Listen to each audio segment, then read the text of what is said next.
Now, in Kundalini Yoga, the movements are not usually hard to do, but we do them repetitively. And that's where the challenge comes in. Something that's easy for 30 seconds can become challenging after 2 or 3 minutes. So you get to choose how challenging you want to make every exercise. You match it to how you feel at this time in this class. And we do all the movements with the breath in sync. Excuse me, I dry throat from allergies. We do our movements with the breath in sync. So make sure, unless I specifically tell you we're suspending the breath momentarily, that you're constantly breathing. And even if I tell you to suspend your breath, you don't have to. Keep breathing.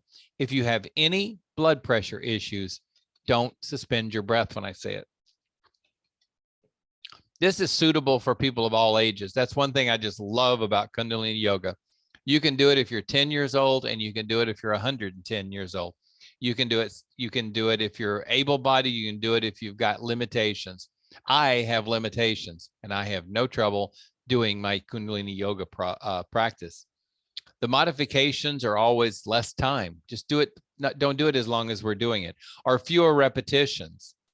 Or maybe you just make an adjustment to the movement that still maintains the integrity of the exercise. Now, that could be if we're doing something with the arms and we're doing something with the spine, you're welcome to bring the arms in and just do the spine.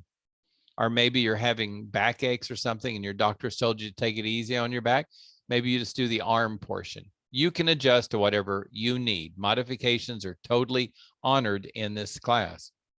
The objectives we're going for, well, Kundalini strengthens the nervous system.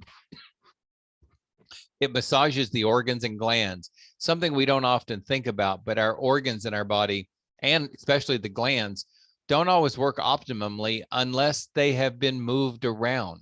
So we need to massage our organs on a regular basis. We need to massage our glands, such as our thyroid, our adrenal glands, all of them, so that they work optimally, especially the lymphatic system. It doesn't work at all unless we move. So in general, we want to help the body work more optimally. Kundalini Yoga brings about more integration of the mind and body. In modern culture, we often talk about the disconnect of the mind and the body. They're doing two different things without always working together.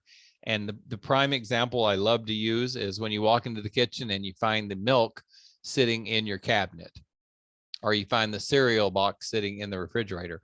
That's when our mind and body has been doing two different things, and the body put it in the wrong place while the mind was thinking about something else. Kundalini helps us bring that together. In general, Kundalini is therapeutic. It's meant to help us be healthier. So the guidelines: never practice with any pain. That's forbidden, because if you're in pain, you're already suffering some damage. And if you practice your Kundalini Yoga, you're going to make the damage worse. Never move in a way that your physician instructed you to limit. Never move in a way that you know you should not. We all have limits. We all have challenges. We know things we shouldn't do, or we know things we should do in a reduced manner. Honor that. But on the other hand, don't let the body just stop or slow down on its own. The body is constantly looking for a way to make life easier on us. Now, that's a good benefit. Our body wants to make things easier on us. But if we're trying to challenge our arms or our shoulders or our legs or thighs or whatever, if we want the challenge, don't let that body decide all of a sudden that those arms are going to drape and hang down when really you need them up high. Correct yourself and bring them back up. With that being said, if you have injuries or you need to lower those arms, you make the conscious decision that you're going to continue in the exercise, but with lower arms, just so you can continue, then do it. And if you make the decision intellectually to reduce what you're doing, go for it. But if the body does it without your permission, correct it, bring it back. Also, you want to start practicing what we call abdominal breath. That means as you inhale, you allow the belly to come out. Don't inhale and expand the chest. Inhale the belly first. The chest can expand after the belly, but you want that belly button to sort of flow out on the inhale and sort of float back in on the exhale. This manipulates your diaphragm. There's a nice muscle going right across the center of your torso. That muscle, as you push the belly button out, pushes down. When that muscle pushes down, the diaphragm is expanding this cavity up here that we have for our lungs, and the lungs expand bigger. So belly button out, lungs bigger. Belly button in, lungs smaller. You can actually take in up to 26% more oxygen by belly breathing. Now, if you're not used to doing it, don't drive yourself crazy in this class tonight. Give it a try, do it a little bit, maybe try it during a couple of exercises. Build up over time. Keep coming back to class and do a little bit more of the diaphragmatic breathing each time. So let's do our practice. I'm going to be seated. You're welcome to use a mat or rug and go to the floor with a yoga mat or a rug or whatever serves you best. But if you are going to practice on the floor, would you give me some sort of signal that I acknowledge and know that you're there so that I can give you the alternate instructions?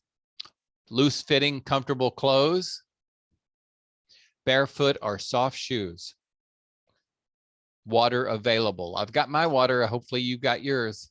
Let me make a note. And we're going to start off with some breath work, as we always do. So I'm going to put on some soft music to start, just so that we can breathe to nice, soft music.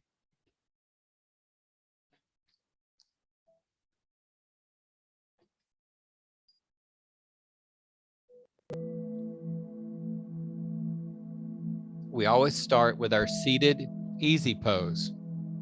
In yoga, we have easy pose.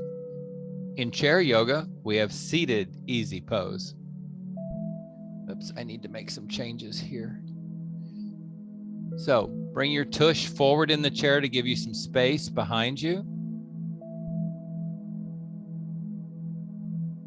Sit up tall. Stretch that head to the sky. Okay, I can't figure out what I need. Ah, there's what I need.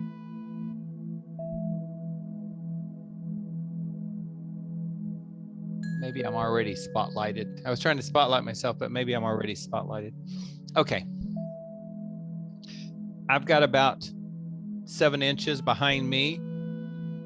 My feet are flat on the floor. My knees are right over my ankles. My shoulders are over my hips. I'm sort of squared off.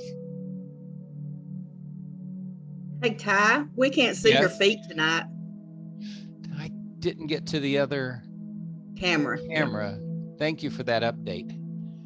I was so busy trying to spotlight myself that I forgot to switch cameras.